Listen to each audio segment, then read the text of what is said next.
genius behind Colin and Justin's DIY in your Mad Mod set. That's correct. Let's start with some of the big pieces. So okay. The table and the daybed, how'd you make those? Really, really easily. First up, we went to IKEA and we bought some simple desktops. Now, we used them for two purposes. One was for the low-slung daybed, yep. and the other purpose was for the console, which sat at the side.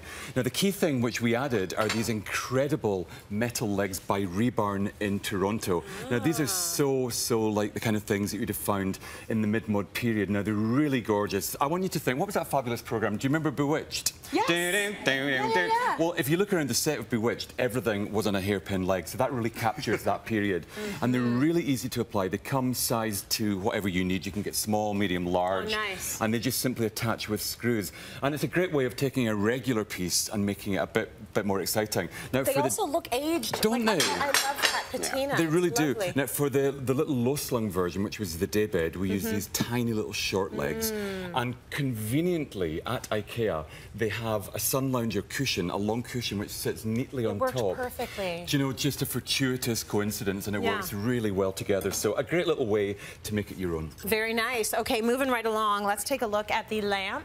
You know, well, statement lighting is one of the things that really underpins the whole mid-mod look. You know, when you think about our big arc lamp in the set there from our lovely friends in Morba, you know, it's a great store for kind of retro lighting. But the thing about this look is that you can't always find it. You know, sometimes if you're into the collectibles, you can't always get it. It's really expensive. So, we went to Home Depot. Yes. And we just bought a glass cylinder lamp like this, not expensive at all. And we cut some sections of timber. Nice. Painted the sections of timber. Oh, so you would never know when you look at that. Yeah. That is such an easy thing to do. So easy, you know, and then with our trusty glue gun, we just pop them on there. And now if you put an LED bulb in there, obviously it's going to make sure it doesn't overheat. Yeah. And you're going to end up with this slightly kind of like rocket-inspired atomic edge tripod lamp. I like what you did there. For now money. Whoa. Oh, hello. Go mid-century.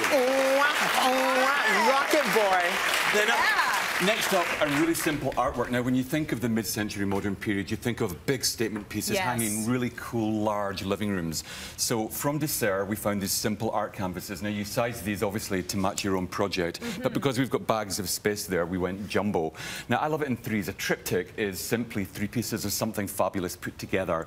And in a number, they become even more powerful. So 3 canvases, 2 shades of paint by Benjamin Moore, both latex in a satin finish. We blocked off with masking tape, and it works really well. Now then, Panel is a brilliant company that we've been using for some time, and they make a huge range of self-adhesive films, so they apply really easily. The backing just comes off. They're kind of like the old sticky back plastic, or Fablon as we called it in Britain. But they don't get bubbly. They don't bubble, Tracy, because they're microporous, so as you apply them, the bubbles simply move away, and it's a really flat finish, so dead easy. Love that. Okay, then finally, the pointy fixtures. Look, it just wouldn't be a look without spiky Sputniks, would it? Spiky Sputniks. You know, and so we bought these at the dollar store, really inexpensive, and they're just like barbecue skewers that you put into little polystyrene balls.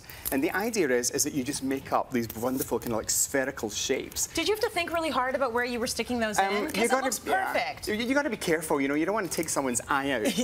You know, so they're great up high, but if you spray them gold and then just hang them from like fishing twine, you get this almost invisible, kind of like interplanetary kind of arrangement above your living room. Which will look fantastic. And it looks expensive up there. It does, and isn't it's not, they're very inexpensive. I mean, literally, 2 balls cost $1, and all the sticks that we needed for the entire constellation was another $1. Really good.